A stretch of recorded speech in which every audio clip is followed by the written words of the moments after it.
nous sommes déjà à 11 personnes qui sont connectées déjà. Bonsoir tout le monde. On se rassure que le son est bien et que la qualité de la vidéo aussi pareil. À vous de nous faire signe si tout est calé et que vous nous recevez bien. On pourra commencer. Mais juste quelques minutes de temps pour nous partager le lien avec les personnes qui ont souhaité nous écouter dans le cadre de cet entretien. C'est vrai qu'on a plusieurs âges de retard. Honnêtement, nous pourrons vous dire, ça ne dépend ni de l'invité ni de moi. On ne va pas entrer dans le détail. On s'excuse d'ailleurs pour ce retard qui dit pratiquement 1 heure. Donc, notre invité là, c'est lui qu'on ne présente plus, David Eboutou. Vous le connaissez tous. David Eboutou, consultant à plusieurs chaînes. D'ailleurs, on commence par Afrique Média. Vous faites partie des figures de tout. Vous avez eu à travers votre posture, vos prises de position et vos argumentaires. Nous avons la chaîne Afrique Média. Par la suite, vous présentez une émission dénommée Panafuture. Je suis le concepteur. Le concepteur, effectivement, parce que vous partez de Afrique Média pour Vision 4. Vision 4. Il faut dire que David Eboutou, aujourd'hui, est doctorant et chercheur en relations internationales, panafricain du RSU. Il fut impliqué entre guillemets dans une affaire qui l'opposait au président directeur général de la chaîne Vision 4, qu'il a accusé, d'ailleurs à tort, s'il faut s'en tenir à sa position, d'avoir falsifié des factures qu'il aurait adressées à Dani Sassou Nguesso dans une campagne électorale en 2016. La facture faisait état de 200 millions. Et vous avez d'ailleurs nié, contesté cela. Et il faut dire, au regard des documents qui ont été publiés sur la toile, l'orthographe de votre nom posait problème. En effet. Alors, il faut dire aujourd'hui que nous sommes avec vous. Et David, on a plusieurs âges de retard. Malgré cela, on n'a pas se présenter dessus. Comment vous allez? Merci beaucoup, Paul Chouka. C'est un plaisir de te retrouver, toi, mon cher petit frère, et retrouver vos nombreux suivants qui se comptent, d'après ce qu'on m'a dit, par dizaines de milliers, que je salue et je leur dis, pour la plupart, que je connais certains parce que je vois les noms qui s'affichent là, et beaucoup parmi eux font partie de ceux qui m'ont apporté un soutien énorme pendant que j'étais embastillé dans les geôles de la prison centrale de Yaoundé. Je prie Dieu Tout-Puissant de bénir chacun d'eux et de leur rendre ce qu'ils m'ont apporté pendant que j'étais embastillé dans cette prison-là, dans ce petit mouroir-là. Je prie Dieu Tout-Puissant de leur apporter beaucoup de bénédictions et qu'il leur rende à chacun d'eux au centuple ce qu'ils ont pu déployer pour que ma peine imposée par mes bourreaux soit allégée. Alors, vous avez passé pratiquement 2 années à la prison centrale de 30 mois. 30 mois, ils sont plus précisément. Et je pensais que beaucoup de gens se plaignent de la qualité du boulot. Je ne sais pas si ça va déjà. Un bruit en fond, je vais essayer de réduire le bruit. Oui, ça va être la ventilation. Donc nous allons discuter, les chers amis, nous allons discuter sur invitation de mon frère Paul Chouka. Je voudrais que nous discutions. Il y aura des questions auxquelles je pourrais répondre parce que depuis que je suis sorti des geôles, il y a beaucoup de personnes qui m'écrivent, que ce soit sur WhatsApp, que ce soit sur Messenger, par toutes les voies des réseaux sociaux. Et je n'ai pas toujours le temps de satisfaire à tous ces questionnements-là. Donc je voudrais que cette occasion soit pour nous un moment d'échange. Que nous échangions sur bon nombre d'aspects des choses que beaucoup parmi vous n'aviez pas toujours saisi du fait de mon incarcération que je continue de clamer aujourd'hui comme étant arbitraire, injuste et totalement injustifiée. Alors, je voudrais me rassurer, c'est vrai qu'il y avait un fond sonore. Je pense que là maintenant, les conditions sonores sont ok. Not yet, ça veut dire ça va. Malgré certaines plaintes, c'est vrai qu'il y avait un bruit en fond sonore. Alors, David, dites-nous, vous, plusieurs personnes se sont constituées à votre cause lorsque vous avez été incarcéré dans ce dossier qui, pour certains et pour vous, au regard de ces plaintes, ça se présentait comme une chasse aux sorcières, du moins entre guillemets. Qu'est-ce qui s'est réellement passé entre vous et M. Belinga Boutou, Amougou Belinga autant pour moi, pour qui vous avez d'ailleurs grandi l'audience à travers votre émission Panafritude, qui était une émission panafricaine. Merci Paul. Comme je l'ai dit dans une autre antenne, il y a quelques heures, il s'avère que je fais dans la consultation politique de par ma sensibilité idéologique qui est panafricaine ou panafricaniste. Parce que comme vous avez présenté tout à l'heure, je suis chercheur en relations internationales et mes travaux jusque-là portent sur des questions d'intégration. Donc, ce n'est pas du populisme, ce n'est pas du bluff, ce n'est pas de l'espouf médiatique. En réalité, je travaille sur ces questions-là.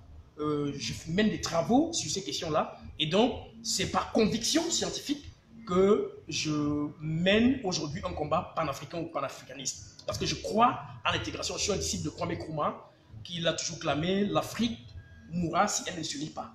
Donc je pense que le destin de l'Afrique se trouve dans son unité. Alors il s'avère donc que quand nous partions d'Afrique Média, à l'époque nous sommes contactés par M. Amougou Belinga au travers d'un de ses journalistes du nom de Nathan Amougou.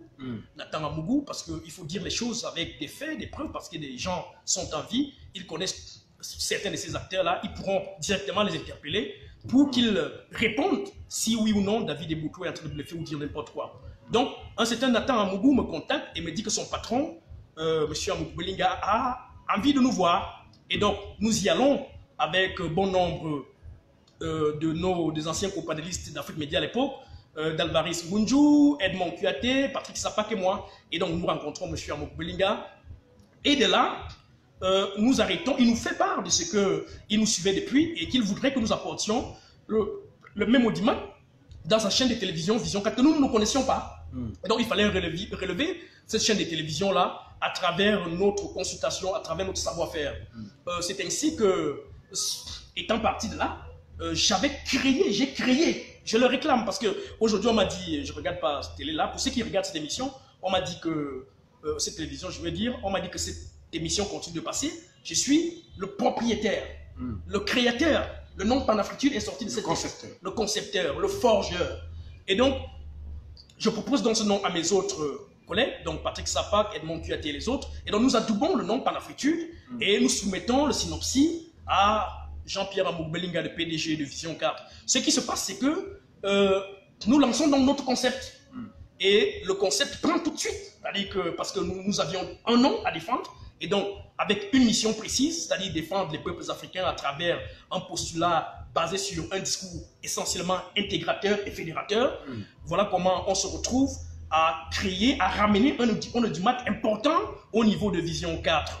Et donc, la suite, c'est que, parce que c'est un peu long, donc je vais agréger, la suite, c'est que nous sommes contactés par la présidence congolaise qui souhaite que nous travaillions en collaboration avec eux dans la mesure parce qu'il y avait un certain nombre d'événements qui s'est préparé du côté du Congo-Brazzaville, à savoir qu'il y avait des mouvements d'humeur, des manifestations, etc.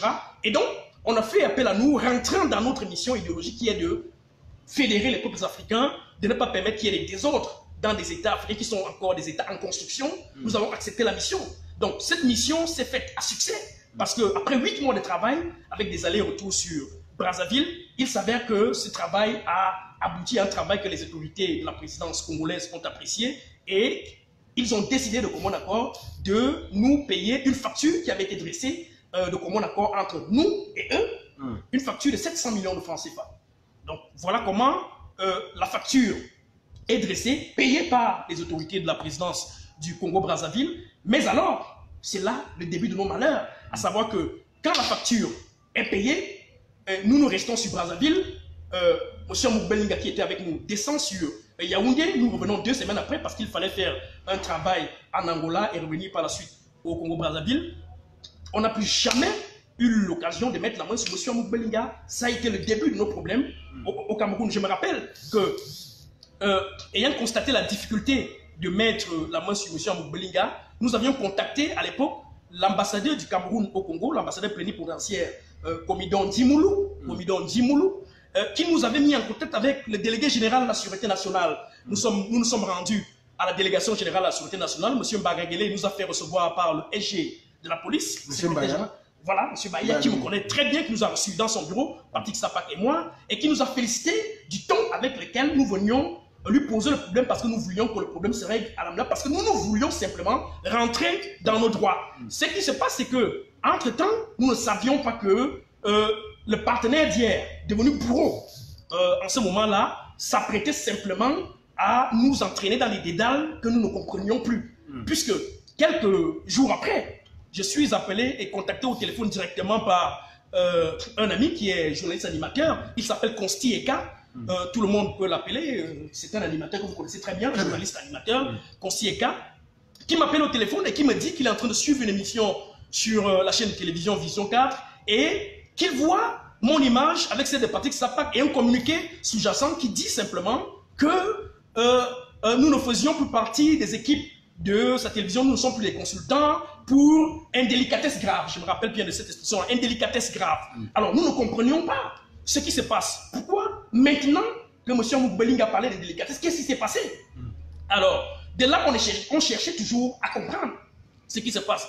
On est donc resté dans notre coin et au fur et à mesure que le temps passait, nous voyions plutôt des bandes où on nous salissait, on disait n'importe quoi sur nous. Nous nous rappelions, voilà, nous nous rappelions de cet élément-là présenté par Jean-Jacques Gio au journal de Vision 4, où on nous traitait de tous les noms d'oiseaux. Nous ne comprenons rien. Mais quelque chose va se passer, c'est que pendant cette période d'incompréhension, un jour, M. Amouk-Boling, il s'agit d'un 17 juin 2016, M. Amouk-Boling va nous appeler, il va nous dire que non, il s'excuse, il avait des choses à faire, etc. Et il y a une dame là qui est morte il y a quelques mois à Vision 4. Je crois, en fait, responsable des questions financières de ce côté-là. Elle m'a appelé ce jour-là 12 fois, me disant que son patron veut absolument me voir parce qu'il fallait régler nos factures et tout. Et il fallait que cela s'arrête, qu'on arrête un certain nombre de choses parce qu'il y avait eu des dissensions. Et donc, pendant que j'essaye d'appeler Patrick Sapak, il s'avère que Patrick Sapak avait déjà été contacté par la même dame qui est morte, je dis bien qui est décédée récemment, parce que nous avons appris la nouvelle. Nous étions en prison quand nous avons payé à son âme. Cette dame-là, nous avons travaillé avec elle, nous n'avons rien et nous avons pardonné parce qu'elle savait manifestement ce qui allait se passer. Et donc, nous nous déportons donc volontairement du côté de Vision 4 et paf, c'est le début de tout ce que vous avez vu, à savoir que nous trouvons presque une milice, c'est-à-dire que des gens armés de gourdins, de lattes et tout, qui nous encerclent, nous assènent de coups à gauche et à droite, nous ne comprenons rien. M. Amouk-Boling lui-même est sorti de nulle part avec un coup de latte, nous assénant de coups à gauche. Nous ne comprenions. Mais je vous dis ce qui s'est passé. Patrick Sapak, mon compagnon, saignait des oreilles. Saignait des oreilles. Je ne sais d'ailleurs pas jusqu'à aujourd'hui s'il a recouvré toute l'audition nécessaire du côté de son nuit gauche. Alors, voilà ce qui s'est passé. Et donc, de là, nous sommes menottés. Le sac que j'avais avec les documents, versé au sol, tel dans un film d'horreur. On filme mes documents, les journaux, mes notes, mes presses écrites et autres et tout. On les filme, on nous embastille dans une espèce de car de Vision 4, on nous conduit à la DRPJ, nous ne comprenons absolument rien. On nous conduit à la DRPJ dans le cadre de Vision 4. Oui, dans le cadre de Vision 4, c'est ce que je suis en train de vous dire. Je parle avec des faits. Je parle avec des faits. Nous nous retrouvons à la DRPJ, nous ne comprenons absolument rien. Et de là à Vision 4, et de là à la DRPJ, c'est tard dans la nuit qu'on nous présente un papillon griffonné au bic rapidement, où, ce même 17 juin 2016 là, il est venu porter plainte dans la soirée. Hein, la plainte dans la soirée. Et cette plainte-là s'accompagnait d'un soit transmis, c'est-à-dire le procureur nous exigeait déjà au niveau du parquet. Vous voyez un peu, ça s'est passé le même jour. Et voici les motifs qui s'y trouvaient, parce qu'on nous a fait liste, voilà. Hein, escroquerie, chantage, tentative de chantage, insulte, outrage à chef d'État. Il n'y avait pas moins de 15 motifs, 15 chefs d'accusation portés en objet. Nous ne comprenions absolument rien. Alors, ce qui va se passer, c'est que, quelques jours après, on nous conduit à, comment on appelle ça, au tribunal de grande instance. Ah, c'est là où on était. On nous conduit au tribunal de grande instance. Une fois au tribunal de grande instance, là-bas, le procureur ne trouve pas de charges suffisantes et décide de nous libérer. Et pendant qu'on attend notre libération au tribunal de grande instance, sur place, avec nos avocats, M. Amouk-Boling débarque avec une seconde plainte. Une seconde plainte. Cette fois-là, la plainte portait en objet des écriteaux de escroquerie de 200 millions, chantage, insulte, et tout. Alors, c'est de là où le procureur du tribunal de grande instance décide donc de renvoyer l'affaire au tribunal de première instance. Vous voyez dire le premier quoi? C'est-à-dire que pour une affaire de 200 millions qui est censée être jugée au tribunal de grande instance, nous nous retrouvons au tribunal de première instance. Donc nous passons du crime au simple délit. Comprenez très bien.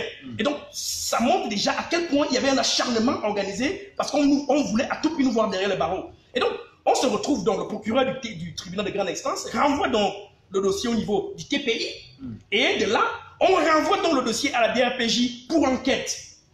Nous rentrons donc à la DRPJ et je me rappelle très bien le commissaire en charge, il y avait d'ailleurs 2 commissaires en charge de cette affaire-là, le commissaire Jean-Pierre Moutassi et le commissaire Evina. Et ce jour-là, pendant que nous rentrons pour complément d'enquête, ce jour-là, nous ne comprenions pas pourquoi on est toujours maintenu. Le commissaire Evina, qui nous fait rentrer dans son bureau, m'a présenté une facture. Et c'est là où, tenez-vous tranquille, cher petit frère Paul Chuta, je suis tombé des nues.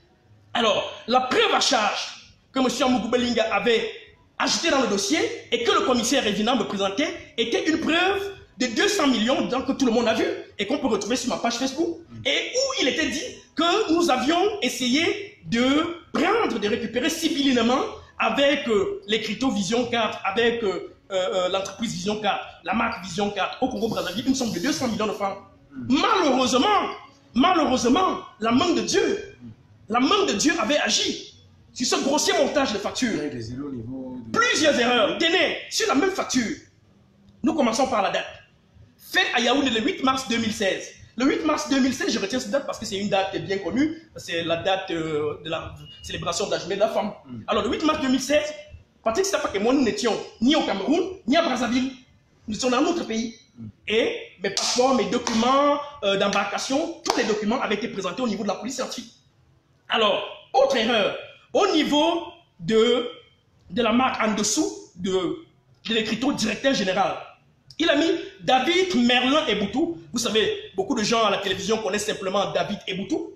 Mais ils ne savent pas qu'en réalité, j'ai un deuxième prénom qui est Melvin. C'est Melvin. En fait, c'est un prénom américain donné par ma grand-mère, hein, qui s'appelle Fort Ada Fort Marie, qui m'a donné ce prénom-là, qui était le prénom d'un de ses amis américains. Donc, David Melvin Eboutou. Mais ne connaissant pas très bien la structuration de ce deuxième prénom-là, ils m'ont attribué le prénom Merlin.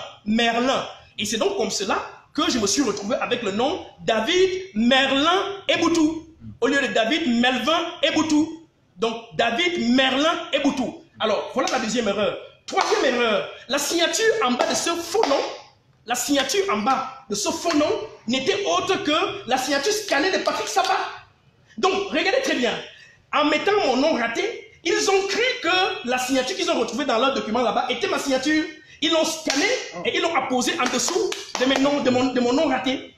Donc, troisième grossière erreur. Quatrième erreur.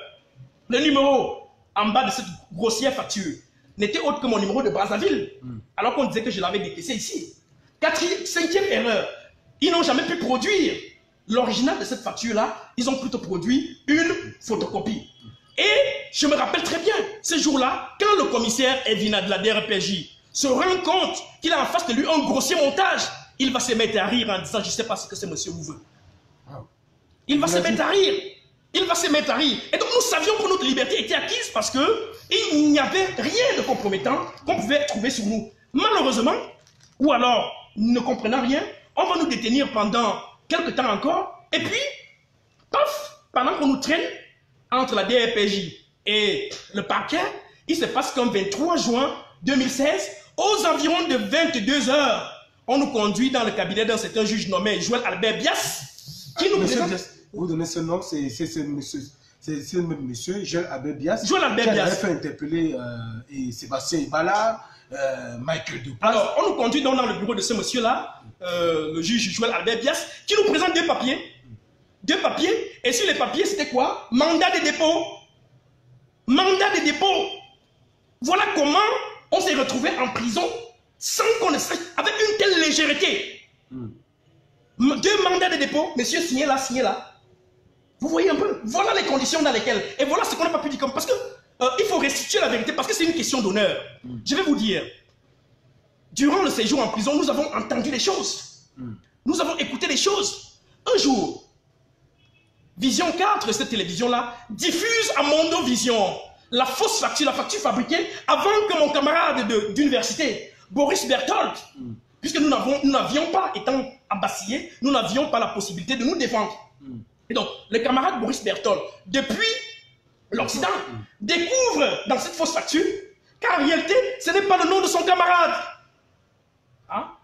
Ce n'est pas le nom de son camarade.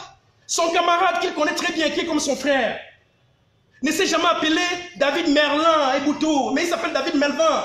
Il prend cette facture et en fait un combat personnel. C'est comme ça que Vision 4 décide de retirer civilement cette facture qu'ils diffusaient à Mondo Vision dans leurs éditions spéciales. Hein? Ils avaient mis cette facture presque à la une de tous les journaux là-bas. Mais Dieu aidant, j'avais réussi à en rester. J'ai tous les documents. Je les ai envoyés à gauche, à tout. Donc, ça ne vaut même pas la peine de m'agresser. Ça ne vaudra pas la peine d'envoyer les gens. Je ne sais pas trop et tout. D'ailleurs, j'ai écrit au président de la République. J'ai écrit au délégué général de la Sécurité nationale. Je suis en train d'écrire aux autorités. Si un seul de mes cheveux saute sur ma tête, je saurais que les Camerounais sachent. Que les Camerounais sachent. Alors, donc, pour continuer, il s'avère donc que pendant cet embastillement arbitraire et injuste, un co-détenu arrive avec une image qu'il avait enregistrée dans leur télévision où ce monsieur-là, le partenaire d'hier, devenu bourreau de l'instant, où il passait, cette émission avait été diffusée une fois dans cette télévision-là, et où il nous traitait de tous les noms d'oiseaux. Je me rappelle, il nous avait baptisé Souké et Siriki, et je me rappelle très bien, le co-détenu avait dit, mais David Boutou, mais ce monsieur-là vous traite de Souké et de Siriki, mais il faudrait plutôt l'appeler Tonton Brahma. Hein? Et donc c'est comme ça que en prison, pendant qu'on y était, quand il voulait nous passer des nouvelles, ce co-détenu-là, il voulait nous passer des nouvelles sur ce monsieur-là, il disait, écoutez, Tonton Brahma a encore pondu ceci, Tonton Brahma a encore fait cela. Voyez-vous? Parce que, voyez-vous, l'acharnement avec lequel ce monsieur a voulu nous voir couler, l'a plutôt amené à commettre tellement d'erreurs. Et vous, qui veniez souvent au tribunal avec beaucoup d'autres activistes et des journalistes et autres, avez pu comprendre, pendant les audiences, que tout avait été monté de toutes pièces. La première chose qui avait été montée, c'est la preuve à charge, la même facture. Vous savez, pour ceux qui sont des juristes, moi je ne suis pas juriste, pour ceux qui sont des juristes, ils savent très bien, et qui nous écoutent, ils savent très bien que quand on engage une affaire dans le fond au tribunal, on commence par l'examen des preuves dans le fond. Et donc, on a pris la même facture et on a présenté aux avocats de M. Amougou Belinga qui l'ont rejeté. Ils ont renié cette facture. Je me rappelle d'un de ces avocats, de M. Amougou Belinga, qui est allé jusqu'à dire qu'il n'a jamais vu cette facture de sa vie.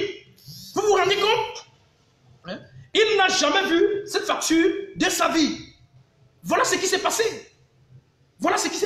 Et donc, pour continuer, l'autre preuve à charge qu'ils ont simplement présentée, c'est des photocopies Facebook tirées sur les murs Facebook, ça et là, en disant c'est M. Boutou qui a écrit ça, c'est M. Boutou qui a écrit ça. Voilà des photocopies. Des photocopies qu'ils ont présentées à la barre maintenant comme étant des preuves. Attends, j'imagine que quand vous en voulez à quelqu'un et que vous voulez le conduire devant les tribunaux, vous vous arrangez quand même à rassembler des preuves à charge contre la personne, de manière à ce qu'il n'ait même pas la possibilité de s'en sortir.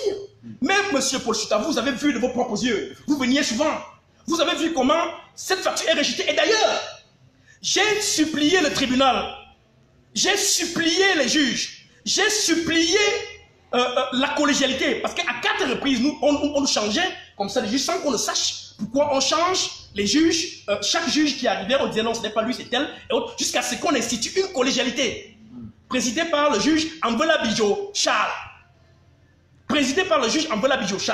Alors, je n'ai jamais compris pourquoi j'ai toujours supplié le tribunal du début jusqu'à la fin pour qu'on fasse comparaître M. Amougou Belinga, pour qu'il vienne et que je lui pose au moins une seule question. Il n'est jamais venu. Mais il y a une question que je vais poser. Parce que certainement, il me regardera. Ou on lui fera parvenir cette vidéo. Mais, M. Amougou Belinga, qu'est-ce qu'on vous a fait pour mériter un tel acharnement? Vous m'avez séparé de mes enfants, de ma famille, de ma pauvre mère. J'ai perdu ma grand-mère. Parce qu'elle a appris que j'étais enfermé. Elle qui ne marchait plus, elle qui était cloîtrée sur place, qui ne pouvait même pas se lever et qui ne vivait que par les maudits moyens que je lui faisais parvenir. On est allé lui dire qu'on a vu son petit-fils à la télévision en train d'être menotté et conduit à la prison de Konengi. Vous savez très bien dans le sud profond la perception que les villageois ont de Konengi. Elle savait que je ne sortirais plus de là vivant. Elle savait que son petit-fils rentrerait de là mort. Et vous savez ce qui s'est passé? Ma grand-mère en est morte. Ma grand-mère est aujourd'hui sous la terre. Ma grand-mère en est morte. Ma grand-mère en est morte. Parce qu'elle a appris que j'étais en Bassier, que j'étais à Konengi. Vous vous rendez compte? Pourquoi? Pourquoi une telle méchanceté? Qu'est-ce que nous vous avons fait? Qu'est-ce que nous vous avons fait? Il y a un proverbe ouest-africain qui dit: le sorcier nous oublie rapidement ses victimes. Le sorcier oublie rapidement ses victimes. Mais les victimes et les enfants des victimes n'oublient jamais le sorcier. Je vous ai pardonné, monsieur Amoboulinga. Moi, je vous ai pardonné. J'ai oublié. Ça reste loin de moi, cette épreuve-là. Peut-être c'était une épreuve de purification karmatique, certainement. Tout est derrière moi. Parce que je sais que pendant ce passage au feu, je considère mon passage en prison comme un passage au feu. Je considère mon passage en prison comme un passage au feu. Je crois qu'il y a un Dieu qui régule toutes choses. Je crois qu'il y a un Dieu qui régule toutes choses. C'est pour cela que j'ai oublié. J'ai oublié. Mais pour mon honneur et pour ma dignité, il faut que les Camerounais sachent ce qui s'est passé. Pour mon honneur et pour ma dignité, il est trop facile de venir s'asseoir à la télévision, présenter une image de David Eboutou, de Patrick Sapak, une fausse facture, fabriquée, la retirer par la suite, un ramassis de publications sur Facebook. Et pendant qu'on est même à Konengi, cherchez à nous piéger. Combien de fois avez-vous envoyé votre avocat, Maître Bahia, l'un de vos avocats, Maître Bahia, venez nous rencontrer. Venez nous rencontrer pour un arrangement, pour que nous écrivions une lettre qui devrait simplement aller dans le sens d'un consensus et pour qu'on arrête toutes les hostilités. Quelle ne fut pas notre surprise quand au tribunal, une lettre d'arrangement, de cessation de toute hostilité va se transformer en lettre d'excuse selon vous. Quelle manipulation! La Bible dit qu'il n'y a rien qui se cache sous le soleil. Rien qui ne restera caché sous le soleil. Je suis doublement petit-fils de pasteur. Le père de mon père était révérend pasteur. Le père de ma mère était révérend pasteur. Je ne suis pas un fruit de hasard. Je crois en Dieu. Je crois en la puissance de la vérité. En la puissance de la justice. Et tout le mensonge, tout ce que des gens ont pu comploter pour nous embasiller, pour nous garder enfoncés dans les geôles. Dieu, seul Dieu. Parce que son nom, c'est celui qui est.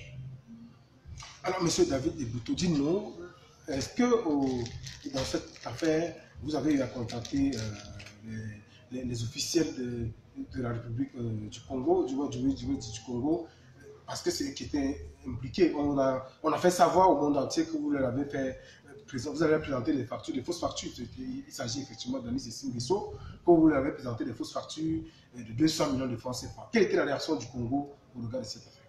Ils n'ont jamais reconnu avoir reçu une telle facture. Ils n'ont jamais reconnu avoir reçu une telle facture. Il y a une représentation de l'ambassade du Congo au Cameroun, vous pouvez vérifier. Tous les avocats sont là. Hein, c'est d'ailleurs l'occasion pour moi de rendre un vibrant hommage à tous nos avocats qui se sont constitués solidairement, comme ça, et particulièrement à Maître Magloire Laté, qui est mon avocat. Je voudrais sincèrement remercier de façon tout à fait émue Maître Christian Timban Bomo, que beaucoup parmi vous connaissent sur Facebook, Maître Christian Timban Bomo, Pasteur Bomo également, qui est parti de France et qui a porté notre cause, au barreau de Paris, qui a porté notre cause et qui est venu spontanément défendre notre cause. Je pense à Maître Zefman, il y a d'autres avocats au barreau de Paris. Je pense à tous ces avocats qui se sont constitués tout de go pour défendre notre cause. J'oublie certainement les autres noms, mais ils sont là. Ne m'en tenez pas rigueur. Ne m'en tenez pas rigueur. Que Dieu vous bénisse. Je prie pour vous et tout ce que vous avez fait pour nous, pour que la vérité puisse éclore. Dieu qui est au ciel pourra vous le rendre au centuple. On ne s'enrichit pas avec une richesse mal acquise, non. Une richesse acquise sur la sueur du sang des autres ne profite jamais. Elle ne profite pas. Elle ne profite pas. Elle ne profite pas. Non. Vous avez défendu des orphelins. Patrick Sapat était orphelin de mère. Il a perdu pendant que nous étions en prison son père. Et vous avez perdu votre grand-mère? J'ai perdu ma grand-mère, j'ai perdu un oncle, j'ai perdu un petit frère. J'ai perdu ma grand-mère. Nous n'avons pas eu l'occasion, nous n'avions pas eu l'occasion d'aller leur rendre un dernier hommage. Parce que nous étions embastillés injustement et de façon tout à fait arbitraire. De façon tout à fait arbitraire. Tout à fait arbitraire. Mais pourquoi? Parce que nous n'avons pas de magistrats dans nos familles. Parce que nous sommes des orphelins. Parce que nous n'avons pas de commissaire de police et Téchéra. Mais pourquoi? Mais pourquoi? Dieu. C'est Dieu qui donne l'intelligence. C'est Dieu qui m'a donné l'intelligence. Je prépare aujourd'hui une thèse de doctorat que j'aurais pu terminer depuis. Hein? Regardez le retard que j'ai eu dans mes travaux scientifiques. Du fait d'un homme. Du fait d'un homme. Mais attendez, le karma existe. Tout à fait. Le karma existe. Ce que, si ça passe aujourd'hui, ne croyez pas que ça passera comme ça. Je vous ai dit que j'ai pardonné. J'ai oublié tout ce qui s'est passé. Je ne pense qu'à élever mes enfants aujourd'hui, à regarder avant.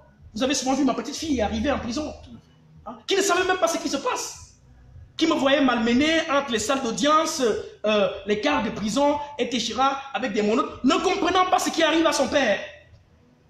Ne comprenant pas ce qui arrive à son père. Mais on m'a traité tel un renégat. Même le pire des malfrats n'a jamais été traité comme j'ai été traité. Mais pourquoi? La question c'est pourquoi? Mais est-ce que je ne suis pas connu? Même à un certain niveau. Pourquoi on n'a même pas pu m'accorder une liberté provisoire pour que je puisse comparer du libre? Pourquoi? La première demande de liberté provisoire avait été rejetée, vous savez pour quel motif? Parce qu'on avait estimé que j'étais un danger public. On a dit refus pour menace de trouble à l'ordre public. Mais quel danger je représente? C'est un motif qui est... Je suis un analyste politique libre qui dit ce qu'il pense sur le postulat des livres que j'ai lus. C'est tout ce que je fais. Et au travers de ces consultations que je mène, je vis de ces consultations avec des amis qui peuvent me connecter à telle maison d'analyse, à tel cabinet, et ainsi de suite. Voilà comment je vis. Pour ceux qui connaissent comment je vis. Et ceux qui m'ont élevé, mes parents, la maison, la famille, tout le monde sait. David Eboutou n'aime pas avoir affaire avec tout ce qui se ramène à l'argent. Je ne suis pas cupide. Je t'avoue, vous me connaissez. Tout à fait. Je ne suis pas cupide. Je ne suis pas proche de tout ce qui se... avec l'argent. S'il y a des gens qui arrivent ici et commencent à beaucoup parler argent, je me lève, je pars. Je suis comme ça. Je suis comme ça. Et donc, quand on peut dire à cette même famille-là, qui m'a vu, qui m'a élevé dans ces conditions-là, que j'ai voulu détourner. J'ai fait le chantier pour avoir de l'argent. Mais j'ai dit, mais c'est mal connaître. C'est mal me connaître. Il fallait chercher ailleurs. Visiblement, il y avait des dessous. Et ce sont ces dessous-là que je voudrais, qu'en toute honnêteté, que les bourreaux, tous ceux qui ont fomenté ces coups-là, reconnaissent un jour. J'ai pris que Dieu leur donne longue vie. Et qu'un jour, ils puissent reconnaître qu'ils avaient causé du tort à deux innocents, David Eboutou, Patrick Sapat, et que c'était pour des intérêts qu'ils, à ce moment-là, qui pourront à ce moment nous dire. Parce que jusqu'à présent, nous ne comprenons pas pourquoi, pour avoir fait un travail intellectuel, qu'on n'ait pas perçu 5 francs. À Afrique Média, tout le monde, il faut dire que j'étais admiratif. Lorsque vous passiez à Afrique Média, je crois que je faisais la classe encore de première ou bien de terminale au lycée Bélien de Boronté, j'étais très admiratif de vos brillants exposés. Par la suite, quand j'arrive à Yaoundé, à l'université, je me souviens, Boris Bertol, que vous citez, c'est un aîné que j'ai rencontré à l'université au département d'histoire. À l'époque, j'étais au département d'études bilingues. J'ai vu pas mal de personnes, Vetiwa, que je vais citer ici, Antoine Zangabova, Cyril Zimeux, il y a également des personnes comme Jonas Fader qui est aujourd'hui à Paris. J'avoue que une fois arrivé à l'université, vous faisiez partie, parce que j'étais délégué d'étudiants, effectivement. Ouais. Vos postures, en fait, c'est pour dire, vos positions étaient toujours constantes, à mon avis, j'en suis témoin. Voilà. Mais aujourd'hui, est-ce que vous avez un sentiment, au-delà de cette mascarade judiciaire que vous décrivez aujourd'hui, d'avoir été récompensé à la fin? Parce qu'il faut dire, alors, 2 années plus tard, vous avez été libéré. Alors, Paul, je voudrais dire que je suis profondément attaché aux institutions, profondément attaché aux institutions républicaines. Je crois en la justice. Je crois que la justice peut commettre des erreurs et pas entretenir des parodies. Mais plus tard, il y a des institutions parfois supérieures qui viennent réparer le tort causé peut-être dans des instances inférieures. Donc je crois en la justice. C'est pour cela que je dis, je voudrais vider toutes les voies de recours pour qu'effectivement, un jour, la vérité soit sûre. J'irai à la Cour suprême, après la Cour suprême, la Cour africaine des droits de l'homme, jusqu'à l'ONU, pour qu'un jour, la vérité soit sûre. Avec mes avocats, on se concerte. Maître Christian Timan Bomo, qui est à Paris, et Téchéra, il me propose des solutions, il propose des techniques d'approche pour voir comment, tout ceci dans une logique simple. Il faudrait que mon honneur et ma dignité soient restaurés. Il faudrait que mon honneur... Et la dignité et l'honneur, cher ami Paul, ne sont pas trocables. On ne troque pas la dignité. On ne troque pas la dignité, on ne troque pas l'honneur. C'est des valeurs. C'est des valeurs qu'on ne peut pas marchander. Et vous n'allez pas me dire que je dois traîner un poids qui pourrait me rattraper plus tard, quand ma fille, qui est aujourd'hui toute petite, pourrait grandir, arriverait à l'âge de 15 ans, je ne sais pas trop, 10, 15 ans. Mais papa, qu'est-ce qui s'est passé 15 ans plus tôt? Hein? Quand on te traînait, j'ai même vu sur Internet, parce qu'avec les réseaux sociaux, avec Internet aujourd'hui, tout est emmagasiné, tout est archivé. Donc elle retrouvera ces images-là et elle verra. Elle me posera la question. Il faudrait que je lui explique. Il faudrait que je lui dise, chérie, voici ce qui s'est passé. Voici ce qu'on a voulu faire porter à ton père. Mais voici la vérité parce qu'elle a été restaurée plus tard. C'est pour cela que je dis, pour chuter par là, Paul, je crois aux institutions républicaines, je crois à la justice. Et je sais que cette justice-là, tôt ou tard, fera son travail. Pour sortir de ce sujet, nous aimerions savoir, ils vous ont libéré sur quel motif? Quel est le motif sur lequel on vous a libéré? Écoutez, nous avons purgé une peine. Nous avons purgé une peine. 2 années. 2 années et plus d'ailleurs. Et nous sommes sortis. C'est pour cela que nous avons interjeté des recours. Et lesquels recours nous attendions. Voilà pourquoi je vous ai dit que l'affaire est en cours. Et donc, je voudrais parler en profondeur pour ne pas contraindre la justice à dire que j'ai dévoilé un certain nombre d'éléments qui sont encore en sa possession. Et j'inviterai, je continuerai de poster, de publier, de communiquer chaque fois que des audiences ou quelque chose dans ce sens-là sera fait au niveau de la justice pour que les Camerounais viennent suivre un appel à la Cour suprême, etc., viennent voir de leurs propres yeux ce qui s'est passé et écouter et se faire leur propre idée. Mais je continue de supplier parce que quand vous accusez quelqu'un et que pendant 2 ans, presque 2 ans de procédure judiciaire, vous refusez de venir, M. Amougou Bellinga n'est pas venu au tribunal une seule fois.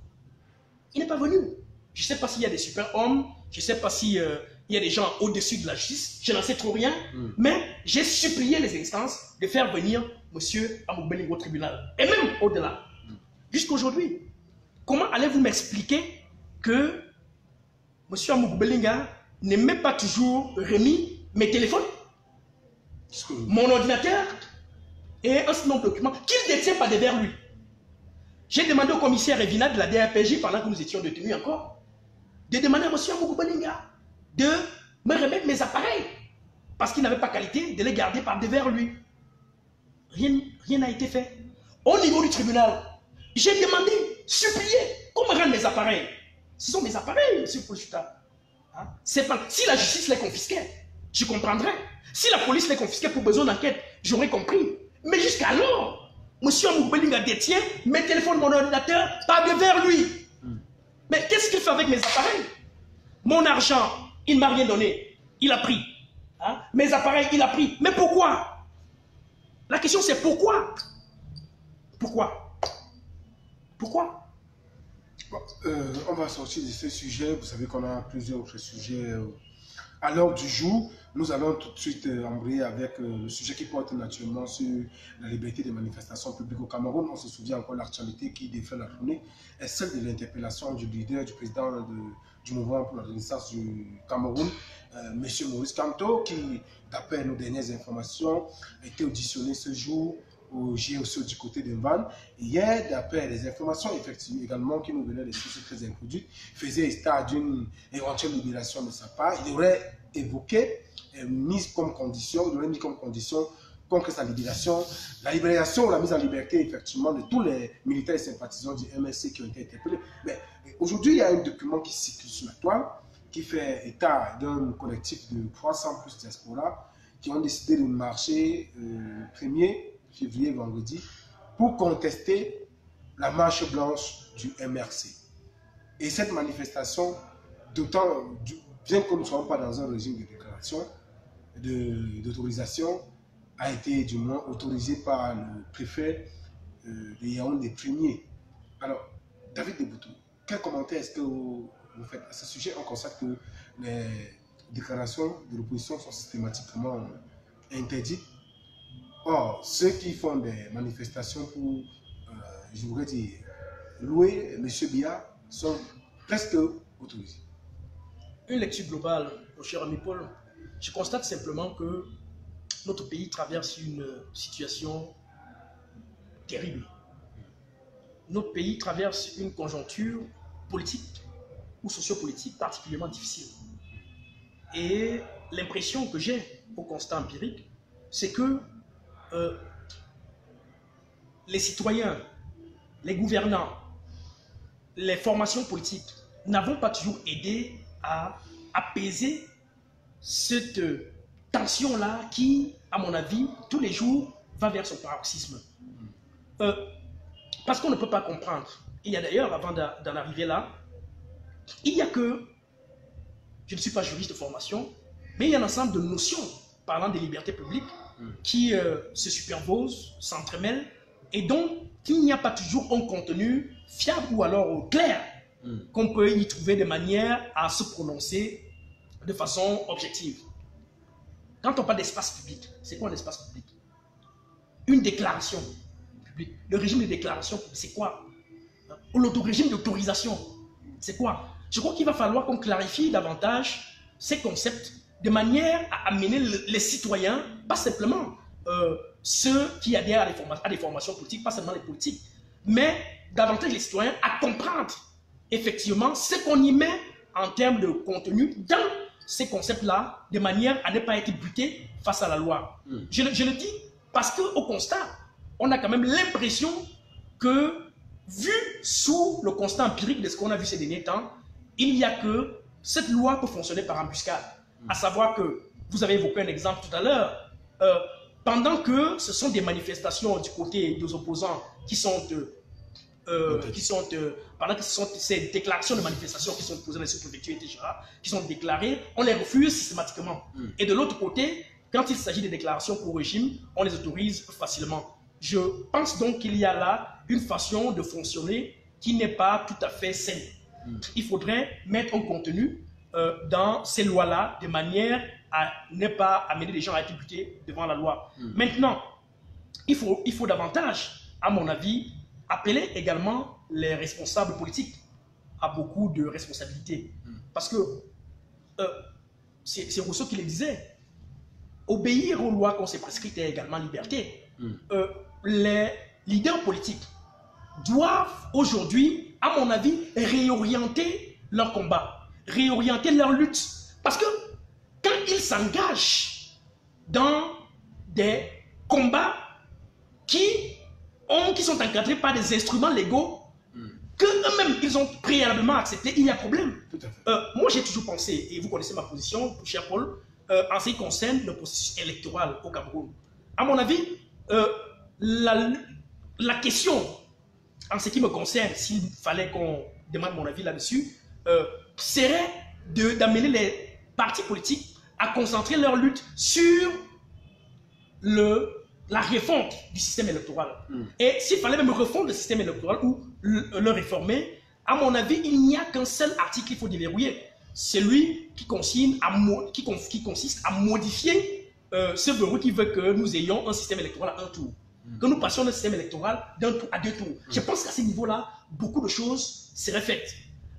Alors, les autres combats qui concernent les inscriptions, tantôt ce n'est pas les inscriptions, tantôt ce ne sont pas les inscriptions, c'est la dénonciation des LECAM, tantôt c'est le Conseil constitutionnel, etc. Je pense que c'est des combats de poules de pépins qui ne nous avancent pas dans la lutte. Et parfois, quand les mêmes acteurs politiques acceptent ces conditionnalités-là, quand je parle de conditionnalité ici, je pense des instruments légaux, des instruments institutionnels que l'État a mis sur pied et donc eux-mêmes ont accepté de venir s'y fondre pour engager la trajectoire politique. Quand ils sont pris dans les taux de ces instruments-là, vraiment, je pense qu'ils ne peuvent en vouloir d'abord à eux-mêmes. Parce qu'au départ, ils auront faussé la trajectoire en termes d'orientation de lutte stratégique. Je pense réellement que c'est cela le problème. Maintenant, s'agissant de l'interpellation et de la mise aux arrêts du professeur Maurice Kamto, je suis fondamentalement attaché aux libertés. Fondamentalement. Et donc, je pense sincèrement qu'on aurait pu éviter de rendre populaire le Cameroun sous une autre image. Notre pays a tellement pris de coups ces derniers mois. Hein, le retrait de la canne, les détournements et tout ce que vous imaginez comme actualité lugubre et mortifère. Alors, le fait qu'on dise qu'un opposant a encore été mis sous les verrous, je pense que ce n'est pas toujours bon pour un pays dont la conjoncture crisique, avec ce qu'on voit dans le Nozo, l'extrême nord, comment on appelle ça, le nord-ouest, le sud-ouest, cela n'est pas toujours d'humeur à arranger l'image du Cameroun qui s'est écorné et s'est écorché davantage ces derniers mois. Et donc, s'il y avait, et là je parle comme un plaidoyer, c'est pour moi un plaidoyer, pour dire aux autorités, vraiment, notre pays traverse une phase très sensible. Nous n'avons pas besoin de ça. Il faudrait libérer le professeur Maurice Kamto, voir dans quelle mesure créer une sphère de consensus pour travailler à encadrer un certain nombre de manifestations, pour travailler à encadrer un certain nombre de postures, de manière à ce qu'il n'y ait pas toujours des dérapages quand il advient que les formations politiques viennent à s'exprimer d'une manière ou d'une autre. Alors, vous parlez de la libération du professeur Maurice Kamto, il a été interpellé lundi, mais les faits qui lui sont reprochés sont certainement qui vont dans le sens, naturellement, avec ceux des membres des cadres du parti du MS, notamment le professeur Alain Fouguet, qui est interpellé le même lundi avant lui. On parle d'insurrection. Beaucoup de personnes font le lien avec les actes de vandalisme qui sont posés notamment à l'ambassade de France, du Cameroun en France. Alors, est-ce que vous pensez qu'on peut faire un lien direct entre ces actes, même si cela est avéré, de vandalisme avec le professeur Maurice Kamto, puisqu'on se souvient, il a toujours maintenu, insisté sur la paix, la revendication pacifique. D'ailleurs, dans ces mots d'ordre de grève, ou du moins de marche blanche, il a d'ailleurs donné des restrictions en demandant à ses militaires et sympathisants de ne pas pousser, de ne pas s'affronter aux forces de l'ordre. On a vu à Douala, on a tiré sur Michel Ndoki, on a tiré également sur Célestin Djamen. Certains médias, notamment ici NS Obama, a fait savoir aux gens qu'il s'agit d'un montage. Pourtant, tout le monde qui a au moins fait une investigation dans cette affaire, ça effectivement, qu'il a reçu des balles. Alors, selon vous, est-ce que Maurice Kamto est comptable des actes de vandalisme qui sont passés à l'ambassade de France? Alors, je crois que il y a un problème d'opportunité qui ferait que si on déroge l'opportunité de la marche de Maurice Kamto et avec la question de timing juste à côté, on pourrait lier forcément les événements de Paris avec les marches organisées instituées par le professeur Maurice Kamto au niveau du Cameroun. Je crois que c'est à ce niveau-là que les autorités ont planché, en se disant que les événements de Paris se retrouvent imbibés dans une actualité de marches qui ont été lancées par celui qui est présenté comme la tête de poule de ces marches-là, à savoir le professeur Maurice Kamto. Mais maintenant, est-ce que formellement, M. Maurice Kamto a reconnu, parce que là, on parle d'un nom qui revient maintenant constamment, la brigade anti-Sardina. Est-ce que M. Maurice Kamto a reconnu? Non, je ne pense pas que j'ai suivi le professeur Maurice Kamto reconnaître qu'il adoube ces gens-là. Est-ce une erreur stratégique ou est-ce un silence stratégique qui n'en sait trop rien? Mais ce qu'il faut constater, c'est qu'effectivement, il y a eu beaucoup de dégâts à l'ambassade de Paris. Beaucoup de dégâts qui sont condamnables, qui, pour nous autres, malgré les degrés de frustration qu'on peut avoir, nous ont quand même surpris. Et j'invite les gens à regarder une vidéo que j'ai regardée en venant ici, la vidéo de l'ancien commissaire de police Zogo, Zogo Junior Zogo, et qui révélait un certain nombre de choses et qui est allé jusqu'à dire, parce que lui-même, l'ancien commissaire de police Zogo, a dit qu'il a fait, en fait, pas qu'il a dit, on l'a vu pendant longtemps dans cette brigade anti-sardinard là. Et donc, quand il sort aujourd'hui et dévoile qu'il n'est plus dans cette brigade anti-sardinard, simplement parce qu'il a constaté qu'il y a des gens qui sont infiltrés dans la brigade anti-sardinard en question pour saboter les mouvements de cette organisation-là de l'intérieur et faire porter la casquette au professeur Maurice Kamto, qui n'a pas trop rien. Mais là, mais est-ce que la brigade anti-sardinage doit suivre MSC? Pourquoi on va faire un lien? C'est là la confusion. Parce que la confusion est entretenue par le fait que des gens qui se revendiquent tête de proue de la brigade anti-sardinage, il y a un certain Wanto qui s'habille en tenue militaire et tout, qui fait plusieurs discours en ébauchant le nom de Maurice Kamto. Et au-delà, on a quand même vu, pendant leur entrée à l'ambassade, on a vu certains individus porter l'effigie du professeur Maurice Kamto et remplacer cette effigie-là par l'effigie du professeur Maurice Kamto. Il y a donc une confusion à ce niveau-là qui peut amener beaucoup d'analystes à croire qu'il y a une certaine collusion entre le MRC et les émeutiers qui, effectivement, ont profité de cette conjoncture-là pour valider ou mettre en amont leur leader. Mais je voulais vous relancer, M. David Eboutou. On a vu aux États-Unis, du moins parce que je ne peux pas assumer le fait de faire un lien entre, que ce soit les brigades anti-sardinard ou bien les sardinards. Aux États-Unis, on a vu un caterpillar qui a été placé à l'entrée de l'ambassade. C'est également un acte de vandalisme. On n'a jamais vu le gouvernement de Yaoundé réagir à ce sujet. On a vu à Douala des personnes sur qui on a tiré, on a vu des personnes vandalisées. Il y aurait même eu un mort, je peux vous l'assurer, à Douala. Il y a des personnes qui sont décédées. Pensez-vous qu'effectivement, même s'il faut faire une corrélation en expliquant que réellement il y a eu des actes de vandalisme et qu'il y ait, je voulais dire, des actes dénhumanisants, et qu'on soit dans une posture des deux poids deux mesures, on voit des uns s'offusquer sur les effigies. Je tiens personnellement à penser qu'un effigie ne vaut rien devant un être humain et qu'on ne s'offusque pas devant la barbarie qu'on applique aux êtres humains. Vous ne pensez pas qu'il y a un deux poids deux mesures? Je le pense sincèrement. Je pense qu'il y a une politique de deux poids deux mesures. Ceux qui me lisent sur mon compte Facebook ont dû constater que j'ai fait une publication cette semaine où je l'ai baptisé, j'ai intitulé Pensons Cameroun, où je constatais effectivement que tout ce qu'on peut voir aujourd'hui arriver au Cameroun part sur une même base. Et la base, à mon avis, c'est la frustration. C'est la frustration. Je l'ai toujours dit, toute crise, toute guerre, toute révolution part d'une frustration quelconque. C'est la somme des petites frustrations, à gauche, à droite, ça et là, qui finissent par créer une révolution, qui finissent par créer une crise. Et donc, ceux qui aujourd'hui se révoltent, ceux qui aujourd'hui se lèvent et qui parfois outrepassent le cadre réglementaire, le cadre normatif prévu par la loi pour manifester, en réalité, on ne peut pas les condamner tout de go. Il faudrait voir le fait qu'ils ont été frustrés quelque part. Parce que tout à l'heure, nous parlions de la justice. La justice est au cœur d'un système. Mais quand cette justice-là n'arrive plus à faire son travail, quand cette justice-là a un parti pris, quand l'appareil répressif d'un pays semble prendre un parti pris, notamment pour les gouvernements de façon absolue, le peuple pour qui cet appareil répressif-là est censé travailler se trouve frustré et peut donc utiliser d'autres moyens de contestation, d'autres moyens pour se faire entendre. Et c'est en cela qu'il faut faire très attention. Avec ce qu'on voit aujourd'hui et la perception de la haine grandissante aujourd'hui qui s'installe dans notre pays, au point où, regardez ce qui se passe dans les réseaux sociaux, il suffit que l'on voit tel acronyme, qu'on voit Chuta, on le traite de Tontinard, Bamileke, qu'on voit Eboutou, qu'on dit Sardinard, Boulou et Téchera.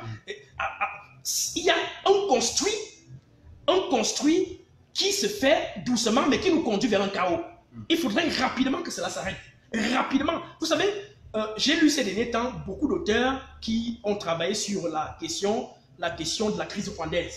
Et je vous assure, cher ami Paul, c'est exactement comme ça, à travers des mythes, à travers des clichés, à travers la construction d'un discours. Regardez les discours dans certaines télévisions, regardez dans certains journaux, regardez les titres dans les presses, Regardez ce qui se passe dans les réseaux sociaux. Je vous assure, c'est exactement comme ça que se construit une guerre civile. C'est exactement comme ça que se construit une guerre. Donc, ne soyons pas surpris demain si cela est entretenu. On ne peut pas effectivement, je ne la double pas, on ne peut pas effectivement continuer à valider des politiques de 2 poids 2 mesures qui veulent que, d'un côté, on autorise certaines manifestations et de l'autre côté, on interdit systématiquement parce qu'il s'agit d'une formation politique proche de l'opposition ou pas. Voyez-vous un peu. Parce que, à la longue, comme je l'ai dit tantôt, c'est la frustration qui va envahir ces gens-là et donc ils pourront maintenant se lever pour revendiquer ou bien alors contester en sortant des voies réglementaires. Je voulais sortir par là en disant que vous savez, ce que je reproche particulièrement à ce régime gouvernant, c'est la sourdesse d'oreille. La sourdesse, mais depuis que la crise anglophone a commencé, M. Paul Chouta, qui n'a pas appelé au dialogue? Même les politiques les plus farfelus qu'on a vu à l'élection présidentielle ont appelé au dialogue. Même les commerçants, tous ceux qui aujourd'hui s'engagent dans la sphère sociale, dans la sphère politique, tout le monde a appelé au dialogue. Mais je ne comprends pas pourquoi on s'arrange toujours à faire dans des mesurettes, dans la politique de poudre de pépin, qui veut que ça et là à côté, on crée la commission mixte pour le multiculturalisme, là-bas commission de désarmement, etc. Or, en réalité, c'est mettre la charrue avant les bœufs. Parce que toutes ces mesurettes-là auraient pu être pensées dans un cadre de dialogue consensuel.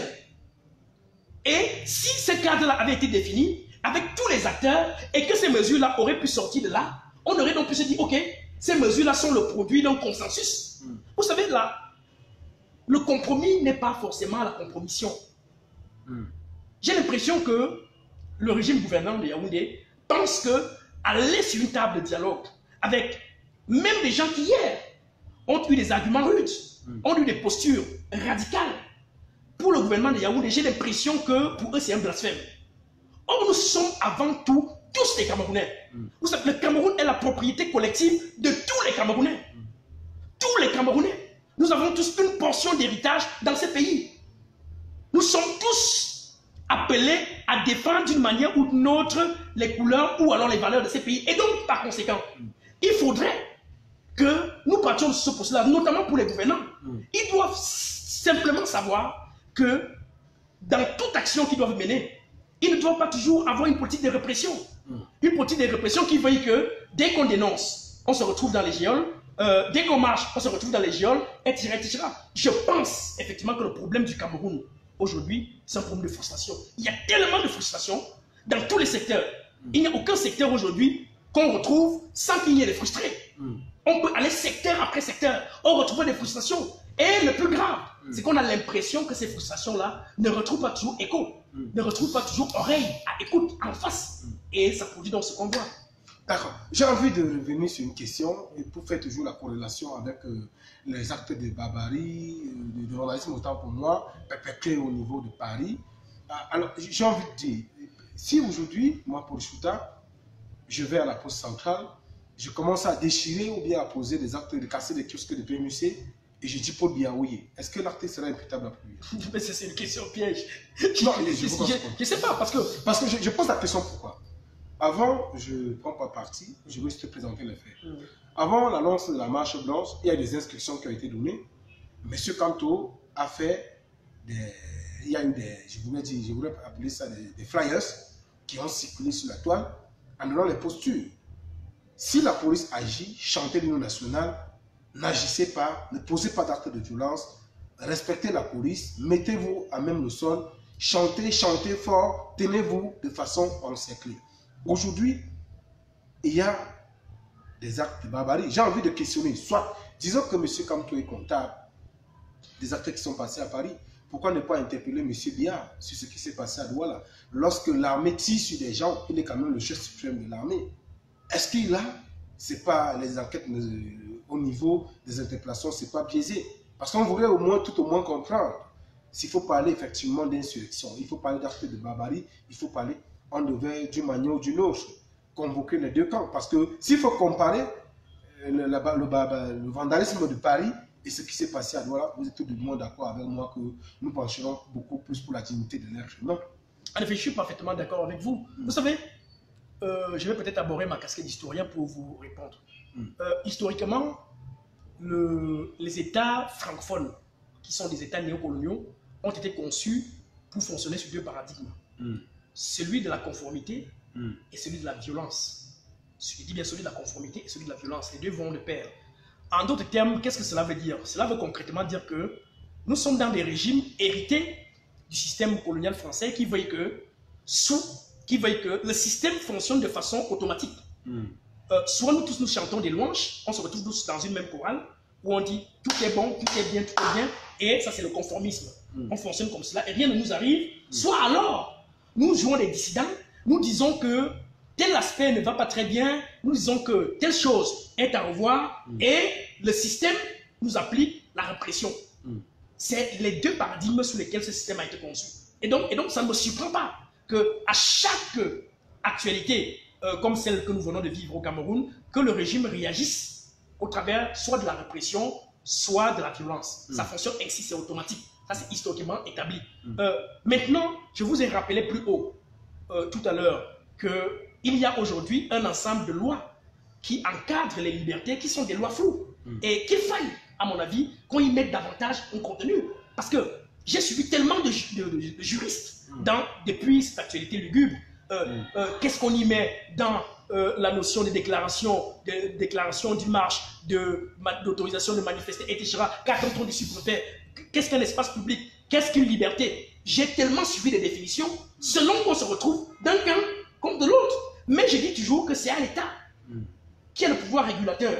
C'est à l'État de redéfinir ce que c'est que la liberté du citoyen. Parce qu'un État qui ne place pas le citoyen, son peuple, au centre de toutes ses aspirations, à quoi sert-il? L'État, c'est trois notions, M. Chouta. Les frontières, la population et puis un pouvoir. Ces trois marchent avec une corrélation. Et donc, si la population ne sent pas qu'elle peut jouir d'un certain nombre de libertés, parce qu'elle veut revendiquer, parce qu'elle veut aspirer à davantage de faits qui pourraient l'amener vers un développement escompté, qu'est-ce qu'on peut donc attendre pour face à cet état-là? Parce que vous imaginez très bien qu'un enfant qui a l'habitude de demander de façon tranquille un certain nombre de choses à son parent quotidiennement avec une même méthode, papa, chaque fois que son parent rentre du boulot, papa j'ai besoin de ceci, et que systématiquement le père a l'habitude de verrouiller, de refuser de lui opposer la même réponse violente. Je ne te donne rien, je ne te donne rien, je ne te donne rien. Alors, ça devient un automatisme dans la tête de l'enfant. Qu'est-ce que l'enfant fera quand il voudra cette même chose, demain ou après-demain, après avoir reçu sans réponse monotone? Il trouvera une voie de contournement. Qu'est-ce qu'il fera? Il pourra passer par effraction pour se retrouver dans la chambre du père. Et là, qu'est-ce que le père dira? Donc j'ai dit, la responsabilité, c'est à l'État de redéfinir aujourd'hui le cadre légal des libertés. Qu'est-ce qu'il y met? Parce que, à l'impression de l'analyste politique que je suis, qui n'a aucun parti, qui n'a pas de camp, qui est non partisan, l'impression c'est qu'aujourd'hui, nous fonctionnons avec des lois par embuscade, qui font que, oui, nous avons des lois apparentes qui donnent l'impression que les gens peuvent effectivement aller marcher. On dit régime de déclaration. Effectivement, on remplit rapidement les fiches là, et puis on va à la préfecture et tout. Et puis par la suite, on est surpris que le préfet a refusé, que le sous-préfet a interdit. Alors, on est donc dans quel régime? Qu'est-ce qu'on y met donc dans le régime de déclaration? Voilà le questionnement. Et je pense que les politiques, notamment qui nous gouvernent aujourd'hui, ont tout intérêt à clarifier ces concepts demain ou après-demain, de manière à ce qu'on ne se retrouve plus dans des dalles dans lesquelles on se retrouve aujourd'hui. D'accord. J'ai envie de... On sort par la dernière question pour qu'on sorte de ce sujet. Monique Omateke, éventrée parce qu'on n'a pas pu faire mention d'elle. On a le clan des ECA qui a tué plus de des centaines de personnes. Les enquêtes piétinent. On a également des morts qui intègrent le concours d'entrée à l'ENAM. Il faut s'appeler Franck Biard ou Junior Biard ou Brenda Biard, ou bien il faut être le fils de Cavaillé Djibril pour intégrer l'ENAM. Il faut du moins qu'on organise une CAN fictive et que le chef suprême de l'armée, le président de la République, le chef de la magistrature dise qu'il va prendre celui qui prend sur lui l'organisation et qui veille, et que plus tard nous dise que l'organisation n'est pas là, et qu'on nous fasse savoir qu'on a acheté les sables de ciment à 700 000, à 13 000 francs, un camion de sable à 700 000 francs. Il faut également dire l'ascenseur social est bloqué, et que lorsque vous descendez pour dire que vous avez mal, et qu'on vous faites de cela à ceux qui estiment qu'il faut dire non au hold-up, qu'il faut dire que la crise anglophone cesse, qu'il faut qu'on rende compte dans la gestion de l'affaire de la CAN, qu'il faut qu'on refuse le passage du pouvoir à gré à gré. Qui est celui qui incite beaucoup plus à l'insurrection? Écoutez, aujourd'hui, il est clair que les Camerounais vivent un malaise énorme. Il est clair que la frustration a atteint son comble. On ne peut pas comprendre aujourd'hui que la parole d'État, qui est la parole du président, soit en train de se dédire. Tout le monde aujourd'hui en est à s'étonner sur le revirement ou alors le glissement de langue du président de la République, qui a quand même promis lui-même, parlant simplement de la CAN, que la CAN se jouerait à une date. Et aujourd'hui, elle ne se joue pas à cette date-là. On se retrouve en train de trouver des justificatifs pour nous ramener 2 ans plus tard. Mais pire encore, on s'étonne du fait que les responsables, dont nous ont présenté quand même la presse, qu'on a vu à l'œuvre, avec tout ce que vous avez cité comme dédale, comme conséquence, les sacs de ciment qui se retrouvent à 16 000 francs, et ainsi de suite, les faux observateurs à la télévision nationale, etc. On ne comprend pas toujours que tout continue d'aller comme si rien n'était. On n'a pas vu des sanctions. Tenez, le dernier gouvernement, tout le monde se serait attendu à ce que les principaux responsables de l'échec qu'on vient de subir, la honte internationale que nous venons d'avoir relativement à la CAN, au retrait de l'organisation de la CAN, que effectivement les conséquences soient tirées. On se serait attendu qu'au moins la moitié du gouvernement soit virée. Mais qu'est-ce qu'on a vu? Certains ont même eu des promotions, sont passés ministres d'État. On n'a rien compris. Alors, donc, on continue de s'interroger sur cette politique-là en se demandant, finalement, on gouverne pour qui? Est-ce que ça ne contribue pas à pousser les gens à la révolte, à se plaindre, à revendiquer? C'est tout cela que j'ai mis dans le ballot des frustrations. Parce que si vous sortez là, M. Paul Chouta, et que vous interrogez chaque Camerounais sur les frustrations qu'il rencontre, sur la posture dénonciatrice qu'il a vis-à-vis de ce régime, chacun vous posera son problème à son niveau et avec une acuité des plus étonnantes. Parce qu'effectivement, nous avons atteint le seuil les plus critiques en matière de, comment dire ça? C'est-à-dire qu'aujourd'hui, on en est arrivé à un niveau où rien ne marche. C'est-à-dire, on peut vous poser cette question aujourd'hui, qu'est-ce qui marche au Cameroun? Franchement, vous ne voyez pas ce qui marche. Parce que même le football, qui était resté notre socle fédérateur, aujourd'hui, est en lambeaux. On ne comprend plus ce qui se passe, qu'est-ce qui ne va pas. Et le plus étonnant, comme je l'ai dit tantôt, peut-être faut-il que je me répète, c'est qu'on ne voit pas une volonté des dirigeants, on ne voit pas une volonté politique d'accompagner effectivement la volonté populaire, au moins en prenant des sanctions, au moins en impulsant une dynamique qui veut que par le haut, on se dise, ok, il y a une volonté de changement, et c'est en cela que je suis parfaitement d'accord avec vous. D'accord. Alors, on va dans une autre thématique, ça concerne la montée en puissance du tribalisme au Cameroun. D'un côté, on voit un acharnement indescriptible qui se joue. On dit Bamileke Boulou. On a même assisté au contentieux électoral. Monsieur Degon, on a venu planter un décor où il faisait un reproche à Monsieur Maurice Kamto, qui, je cite, avait dit, s'il faut un concours pour être Boulou, je le ferai. S'il faut un concours pour être Betty, je le ferai. Et Monsieur Degon, on a qui est le ministre du Travail et de la Sécurité sociale, qui aurait échappé à la charge à Paris aujourd'hui, a insisté, a dit, qu'est-ce que Boulou et Betty viennent chercher ici? Après cela, on constate tout de même que sur les réseaux sociaux, d'une part ou d'une manière ou d'une autre, on assiste à une guéguerre entre les tribus. Selon vous, qu'est-ce qui peut justifier cette montée en puissance du tribalisme aujourd'hui? Et beaucoup plus on l'accorde à M. Maurice Kamto, qu'on qualifie de bahamisation. Je suis dans les propos de Mathias Eric Onangi. Monsieur Paul Chouta, j'ai très mal. Vous savez, j'ai vraiment mal. Moi, je fais toutes les nuits le tour des réseaux sociaux, des pages les plus lues, etc. pour faire le tour, pour avoir la perception des Camerounais, ça et là, de ce qu'ils pensent de l'actualité de notre pays. Et on ne peut pas rester insensible face à la montée du tribalisme, de l'ethnicisme, de façon accrue dans notre pays. On ne peut pas rester insensible. Je vous ai dit tout à l'heure que c'est ainsi qu'a commencé le génocide rwandais.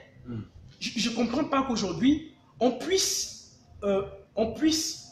qualifier les arguments, on puisse condamner les arguments d'un individu sur la base simplement de son ethnie, sur la base de son patronyme. Qu'est-ce qui peut expliquer ça? Mais historiquement, on peut trouver des réponses. En 92, il vous souvient très bien qu'à l'élection présidentielle, le régime a fait recours à la tribalité pour la marionnettiser de manière à fractionner. Et là, ça c'est toujours les politiques qui trouvent toujours dans les relents politiques des moyens de fractionner les intérêts populaires pour avoir des voix qui puissent les permettre de consacrer leur strapontin politique.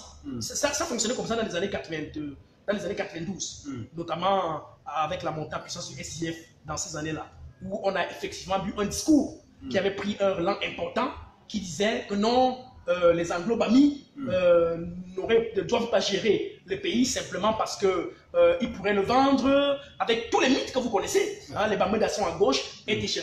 Et on a donc l'impression que c'est un moule qui a souvent bien fonctionné chaque fois que le régime est en difficulté. C'est-à-dire un régime qui ne pense plus, les sécurocrates ou alors les stratèges du système qui n'arrivent plus à mettre des techniques de communication sur pied pour avoir ou alors pour confiner un électorat, recourt avec une faiblesse intellectuelle qui ne dit pas son nom vers cette, je dirais, cette faiblesse intellectuelle qui veut que on intègre au niveau des masses populaires les débats ethnicistes, les débats tribalistes pour amener les Camerounais à s'opposer entre eux et pouvoir tirer parti. Parce que je pense que ce débat, à mon avis, est savamment entretenu pour une raison.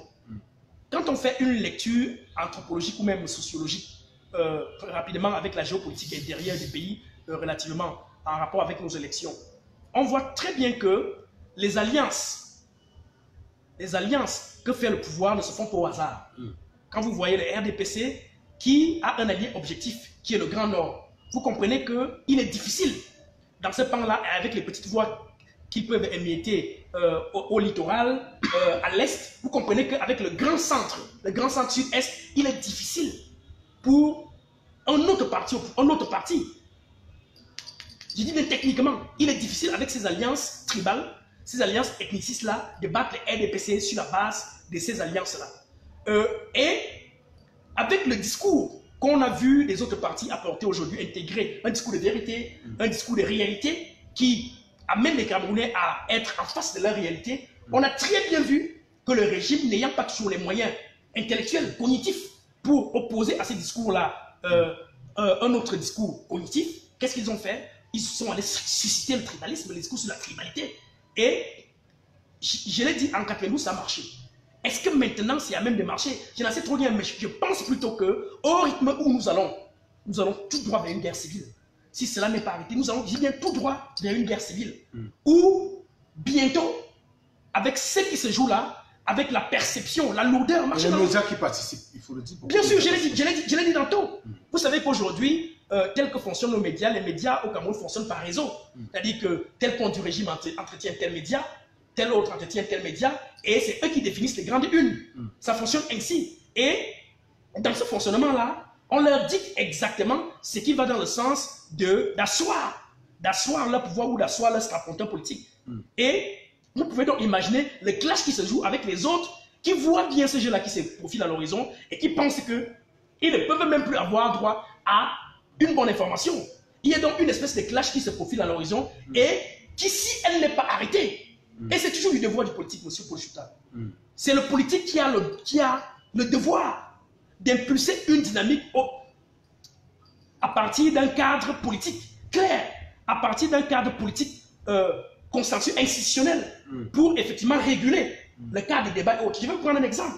Si effectivement, à travers un appareil répressif comme la justice, parce que c'est la justice qui est au cœur de l'appareil répressif, si effectivement à partir d'une institution comme la justice, on poursuivait désormais les auteurs des propos haineux, tribalistes, ethnicistes dans les réseaux sociaux par exemple, on pourrait à partir de là, réguler un certain nombre, avec une certaine perception qui se développe aujourd'hui, parce qu'on a plutôt l'impression que plus les gens le font, plus le pouvoir prend plaisir et ne fait rien, et plus ça sert le pouvoir et ça dessert l'opposition. Mais malheureusement, je le dis avec insistance, une telle posture nous conduit droit vers une guerre civile. Vers une guerre civile. Tel que nous partons là, avec le discours haineux, le discours tribaliste, ethniciste que nous voyons là, si rien n'est fait, nous n'avons pas 3 ans. À qui je fais quoi, monsieur David?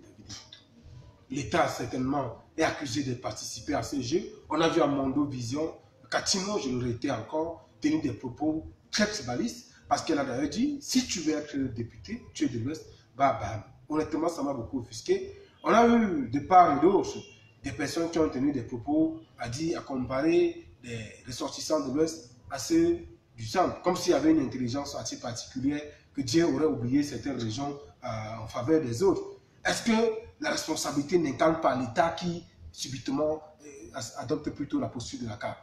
Je le crois. Vous avez parfaitement raison. Vous savez, au Rwanda, je prends tout cet exemple-là, vous avez entendu parler de la radio Mille Collines. Alors, à la tête de la radio Mille Collines, c'était un parfait analphabète qui était à la tête de la radio Mille Collines. Et j'espère qu'on ne fait pas un rapprochement avec... moi, je suis un intellectuel. Je me considère comme un intellectuel de gauche à sensibilité panafricaniste. Ceux qui vont aller trouver des exemples à gauche, à droite, tant pis pour eux. Moi, je fais mes analyses. Tant pis, ça peut énerver certains d'autres peuvent apprécier. Moi, je fais que mon travail. Donc, à la tête de la radio Mille Collines au Rwanda, c'était un parfait analphabète qui avait recruté quelques analphabètes, illettrés et tout, qui militait essentiellement et proférait un discours absolument haineux. Un discours suprématiste d'une tribu vis-à-vis et encourageait donc ceux qui proféraient ce type de discours-là à passer dans leur antenne. Et c'est ce discours-là qui a commencé à prendre chair, à prendre corps systématiquement dans les esprits des Rwandais. Et la suite, vous connaissez, c'est des dizaines de milliers de morts. Et donc, quand vous regardez au Cameroun aujourd'hui, où vous voyez des médias, vous voyez des espaces de liberté qui sont accordés, des espaces médiatiques qui sont accordés à des artistes analphabètes qui arrivent, qui le disent et qui pensent qu'elles ont dit quelque chose. Quand vous voyez Katino, c'est une analphabète. Qu'est-ce qu'elle peut dire? Elle est convaincue de ce que qu'elle dit est vrai. Elle est convaincue de ce que qu'elle vient de proférer comme argument et peut aller dans le sens d'arranger les choses. Mais le devoir, c'est celui de l'État. C'est à l'État, au travers de ses démembrements, le ministère de la Culture et autres, de prendre des sanctions, de prendre des mesures fortes pour interpeller un artiste ou alors un individu qui se retrouve dans son domaine pour lui montrer à quel point ce discours est dangereux, nocif pour l'intérêt d'une société en construction comme le nôtre. Alors, ce que vous dites est assez... Vous parlez encore du cas du Rwanda. Tous nous connaissons ce qui s'est passé. Nous ne souhaitons pas que cela soit le cas au Cameroun. Mais malheureusement, on doit avoir l'honnêteté de dire que certains médias participent à ce jeu. Mais nous interpellons aussi malheureusement, le Camerounais n'est pas tombé dans ce piège. Nous sommes tous des frères de sang, nous sommes tous des frères humains. Alors, on va sortir par le dernier sujet ici, qui va en grande ligne avec beaucoup de domaines de compétences, notamment le rapport qui lie encore la Cour pénale internationale de justice et le panafricaniste Laurent Gbagbo et Charles Blé Goudé. On se souvient encore récemment, on a annoncé sa liberté, les gens hésitaient de joie. Bien après, on nous a fait savoir que Fatou Bensouda, le procureur, a consulté, a interpellé, a interjeté appel au niveau de la cour d'appel. Et Charles Blé Goudé et Laurent Gbagbo, qui avait été d'ailleurs annoncés libres, sont encore en détention. Quelle est la lecture qu'on peut faire pour le cas de ce record? Alors, la Cour pénale internationale, avec la dernière actualité sur le président Laurent Gbagbo et Blé Goudé, c'est quand même inédit dans l'actualité concernant la Cour pénale internationale. C'est du jamais vu dans l'histoire des institutions internationales de droit qui confortent la justice dans certaines thèses aujourd'hui, qui font que des gens soupçonnent déjà, confortent leur posture de soupçon en ce qui concerne cette cour-là. Pour rappeler rapidement, il faut rappeler que la Cour pénale internationale était quand même un objet de consensus. En 1998, quand elle a été créée, c'était plus de 150 pays qui s'étaient réunis à Rome pour voter ce consensus-là. Et sur les 150, 121 avaient voté pour et 21 contre, 21 neutres et 27 contre. Et parmi les 7, ce qui m'intéresse, c'est qu'il y avait les États-Unis, la Chine et Israël, etc. Mais ce qui se passe aujourd'hui, c'est que dans le déploiement de cette cour-là, de la Cour pénale internationale, on constate qu'ils ont été butés à une question de moyens. Et c'est aujourd'hui qui, au-delà du fait que textuellement on dit que les États membres doivent financer cette cour-là, on remarque, on constate aujourd'hui que les plus grands financiers de cette cour-là sont ceux qui avaient rejeté l'idée de cette cour-là au départ, à savoir les États-Unis. Vous savez qu'une ONG américaine appartenant à quelqu'un comme George Soros, qu'on appelle Open Society, est l'une des plus grandes firmes aujourd'hui qui finance la Cour pénale internationale. Et d'ailleurs, à travers ce financement-là, l'ONG Open Society avait d'ailleurs imposé qu'on mette, bon, même si cela a été coloré par une espèce d'élection à l'intérieur, mais on sait que c'est les États-Unis qui avaient imposé le premier procureur, Moreno Ocampo, à se retrouver là parce que, ayant été un ancien collaborateur de George Soros au sein de Open Society. Donc, ce que je dis là, c'est pour que vous voyez à quel point cette cour-là est marionnettisée. En réalité, elle est devenue une cour marionnette, au moins des marionnettistes financiers qui financent cette cour-là. Donc, les décisions ne sont pas toujours les décisions de droit, ne sont pas toujours des décisions effectivement d'équité sur la base des faits. Rappelons pour le cas qui nous concerne avec l'affaire Laurent Gbagbo et Charles Blé Goudé, que ça fait quand même 8 ans que la même cour cherche des preuves à travers les faits, ce qu'ils ont commis en Côte d'Ivoire durant la crise post-électorale. Aujourd'hui, l'accusation n'a pas pu démontrer effectivement avec des preuves à charge qu'ils avaient un certain nombre de faits qu'ils reprochaient à ces deux messieurs-là. Au contraire, on a bien vu que cette cour-là, à travers l'accusation, a passé du temps à balbutier. Et au-delà, on a très bien vu qu'il y avait corrélation avec d'autres intérêts occidentaux. Maintenant, ce qu'il y a à constater, c'est qu'après la décision d'acquittement et puis de suspension d'acquittement qu'on a vu il y a quelques jours, cela démontre simplement qu'il y a d'autres intérêts, mais des intérêts en rapport avec l'actualité en Côte d'Ivoire, qui veut quand même que M. Ouattara, vous savez qu'il a fait modifier la Constitution en 2016. Et en 2016, il avait dit lui-même qu'il ne se représenterait plus aux élections de 2020. Alors, et vous savez que depuis qu'il est en dissension avec M. Soro, il examine d'autres postures pour revenir aux affaires comme quoi la politique, la parole des politiciens ne peut émouvoir que ce qu'ils y croient. Et avec cela, il se dit très bien qu'avec une arrivée sur la scène politique de M. Gbagbo et de M. Guillaume Soro, de M. Blé Goudé, cela ne serait pas toujours à son avantage. Et il faut bien rappeler qu'au niveau de la Côte d'Ivoire aujourd'hui, le parti le plus structuré en Côte d'Ivoire, c'est quand même le PDCI, qui est le parti de on appelle M. Laurent Bédié. Henri Conan Bédié. Et M. Bédié s'est prononcé favorablement depuis quelques mois en faveur de Laurent Gbagbo. Il a demandé pendant longtemps au gouvernant de Côte d'Ivoire, M. Ouattara, de tout faire pour que M. Laurent Gbagbo regagne la Côte d'Ivoire. On voit très bien donc une alliance civile qui se dessine, même en toile de fond. Ça fait donc que M. Ouattara, voyant tout cela se dessiner en tant que politicien, sait très bien que la sortie de M.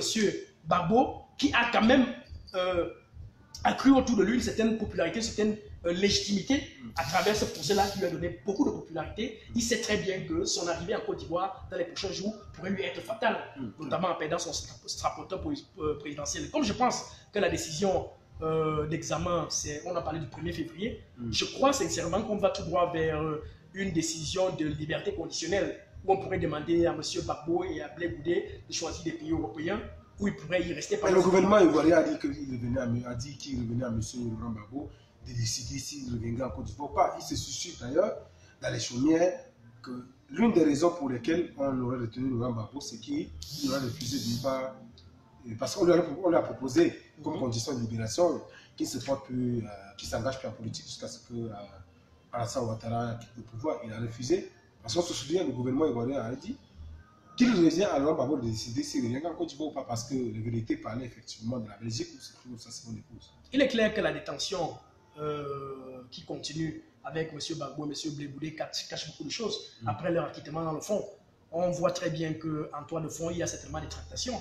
Parce que, comme je l'ai dit tantôt, la Cour pénale internationale aujourd'hui n'est plus une cour de droit, telle qu'on l'a pensé, telle qu'on l'a voulu, telle qu'on l'a idéalisé. C'est devenu une cour politique où les marionnettistes occidentaux, les grands financiers, effectivement, font leur intérêt.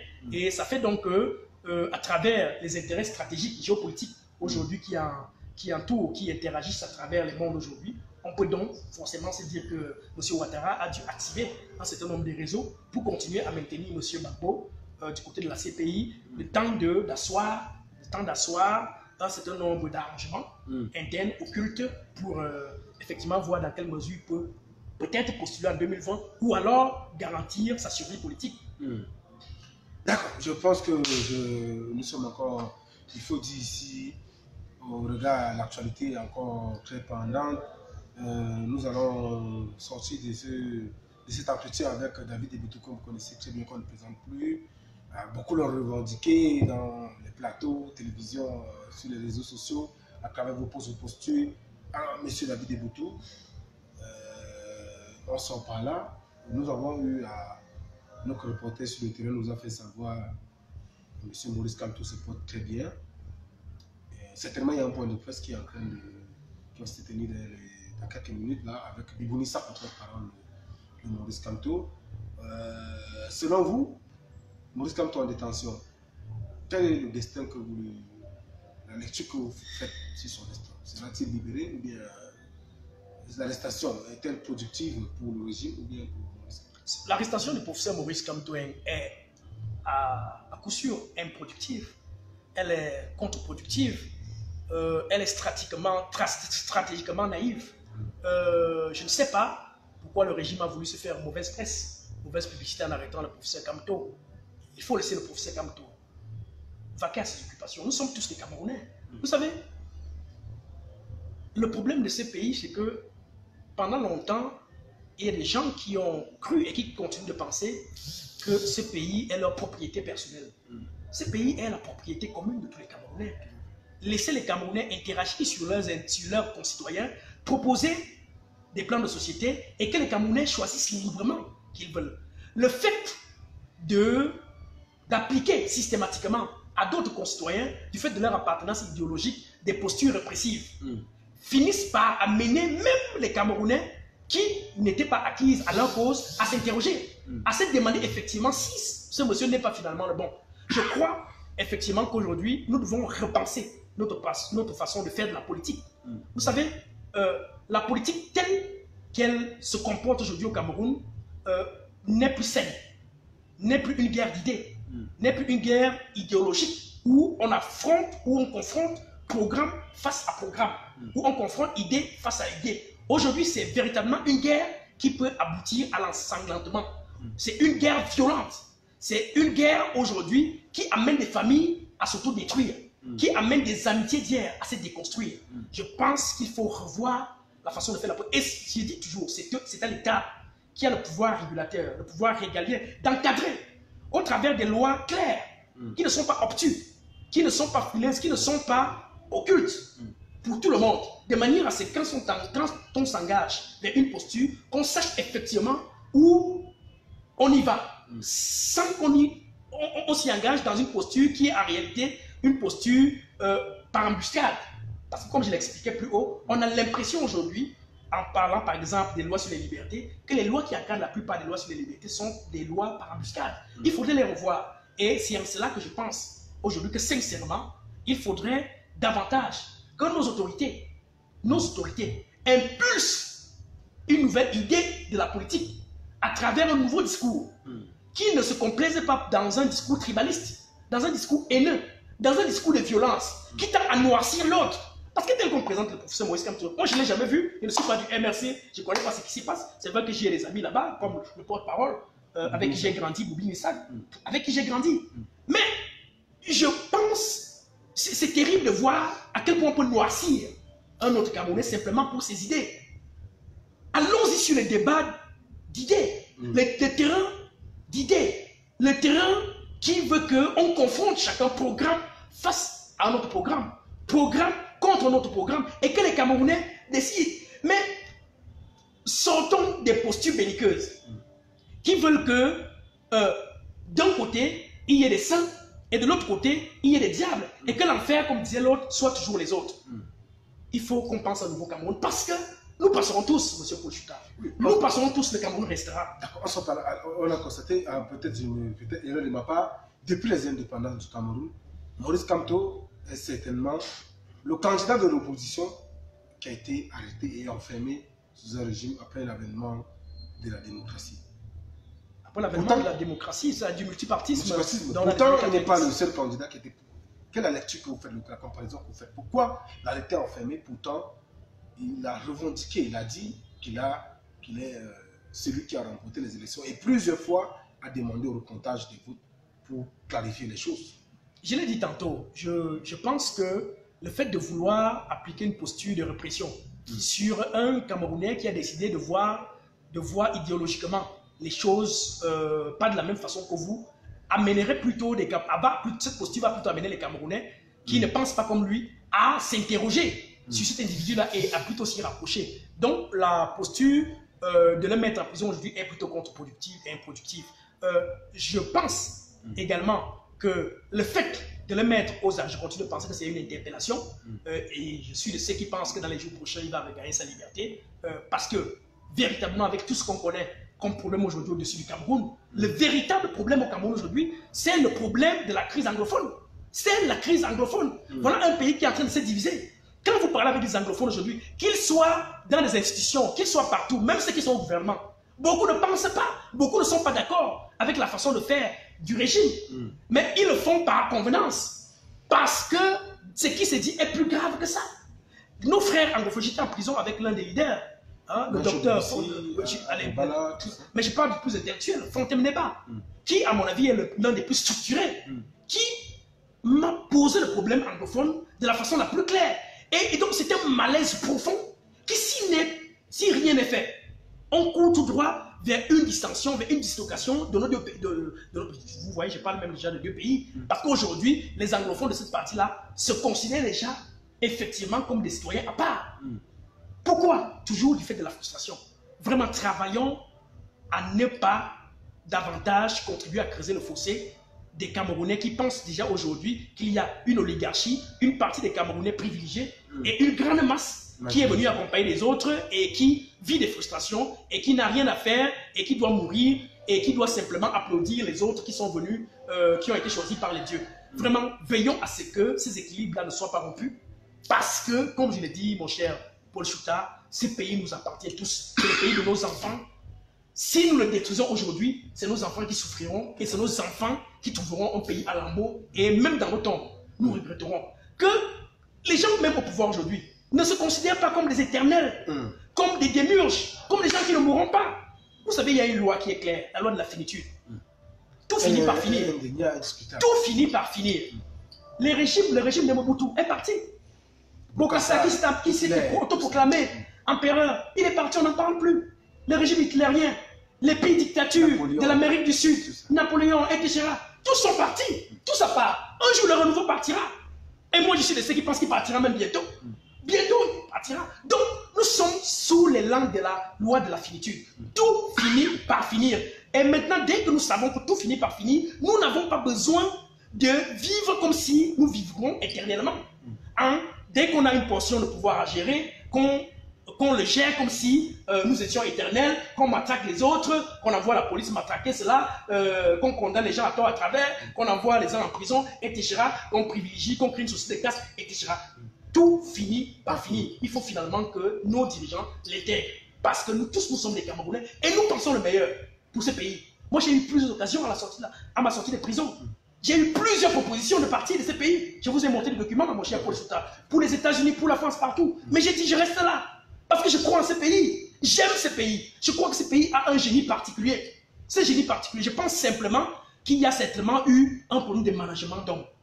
Il y a eu des incompétents qui se sont retrouvés à des postes les plus sensibles et les plus névralgiques. Et c'est aujourd'hui qui nous gouvernent avec ostentation, qui nous gouvernent avec toute la maladresse qu'on voit. Et la conséquence est là. Rien ne marche. Je voudrais sortir de ton entretien en suppliant les autorités de l'administration judiciaire de regarder, de se pencher sur les cas de deux jeunes qui sont en train de mourir en ce moment à la prison centrale de Koningui. Il s'agit de Eddie Chungi et de Melchior. Ces deux jeunes qui avaient été emprisonnés dans le cadre de l'assassinat d'un fils d'un ponte du régime. Et ils ne savent pas ce qu'ils font, parce qu'ils y sont simplement parce qu'ils sont amis. Ils sont amis, ils étaient amis. Pas du fils du général. Je crois. Au niveau de l'assassiné, au niveau des rails. Je crois que c'est cela. Je crois que c'est cela. Alors, ils étaient amis avec ce jeune homme-là et ils avaient été embastillés, ils avaient été arrêtés simplement parce qu'ils étaient amis avec ce jeune homme-là, qui est ce défunt, paix à son âme. Et ces deux jeunes hommes aujourd'hui sont à la prison et on m'a dit que l'un d'eux a perdu la parole depuis pratiquement 2 jours. Il a des pieds qui gonflent, l'autre a des problèmes de respiration. Eddy Tchoungui et Melchior qui se meurent et leur frère Jojo qui est également de ce côté-là. C'est des jeunes qui voient comme ça leur avenir basculer. Ils sont à la prison centrale de Kondengui. Ils n'ont pas de quoi manger. Je prie même des âmes de bonne volonté. Il faut répéter les noms. Voilà, Eddy Paul Tchoungui et Melchior, son frère Melchior. Et puis de l'autre côté, il y a le petit Jojo. C'est comme ça qu'on l'appelle là-bas Kondengui. C'est des enfants qui se meurent. C'est des enfants qui se meurent. Je prie la justice de mon pays de faire quelque chose pour ces enfants-là, de convoquer, de revoir leur dossier, de les juger. Ils ne demandent qu'à être jugés et pour retrouver leur famille, leur liberté, parce qu'ils crient, ils clament l'innocence, ils crient à la liberté, ils crient à l'innocence et ils crient à la justice. Ils veulent simplement qu'on voit qu'on examine leur dossier, qu'on voit ce qui n'a pas marché et que véritablement justice soit faite. Je leur passe un bonsoir parce que je sais que leur famille est depuis Paris. Mais écoute, j'ai vu leur nom défiler là, les noms des familles de ces enfants-là depuis Paris. Et je demande à leurs parents de tenir fort et de faire confiance. C'est notre justice. Elle est peut-être à parfaire, mais je crois que la justice sera dite pour le cas de ces enfants-là. Sur ce, je salue tous les Camerounais qui m'ont fait l'honneur de m'écouter ce soir. Je leur dis merci et je supplie mes frères et sœurs qui m'écoutent du nord au sud, de l'est à l'ouest, d'avoir un seul postulat dans leur tête. Le Cameroun est notre patrimoine commun. Le Cameroun, c'est notre pays. Nous n'avons pas d'autre nationalité. Nous n'en voulons d'ailleurs pas. Parce que nous sommes convaincus que nous sommes nés dans un pays béni de Dieu. Nous avons tout pour être un des meilleurs pays d'Afrique. Nous avons des intelligences plurielles. Il suffit de les dynamiser. Il suffit de les reconnaître. Il suffit de faire des bons choix. Et ce pays ne sera plus jamais le même. Puisse Dieu bénir chacun de vous. Je vous remercie. David Eboutou, votre serviteur. David Eboutou, notre serviteur, merci beaucoup David. Rassurez-vous, vous êtes en direct de la page TGV de l'information. Cette page vous est ouverte à tout moment. Chaque fois que vous voulez passer un message à vos frères camerounais, rassurez-vous, vous serez le bienvenu. Alors, d'ici à là, nous allons mettre un thème à cet échange, tout en vous donnant un rendez-vous demain, à la même heure, 19h, avec Pierre-Marie Bebga, un ancien militant, du moins un militant du RDPC, qui a décidé de claquer les portes et qui a un message très fort à vous passer demain. Alors, d'ici à là, au revoir. Une fois de plus, merci encore. Merci mon frère.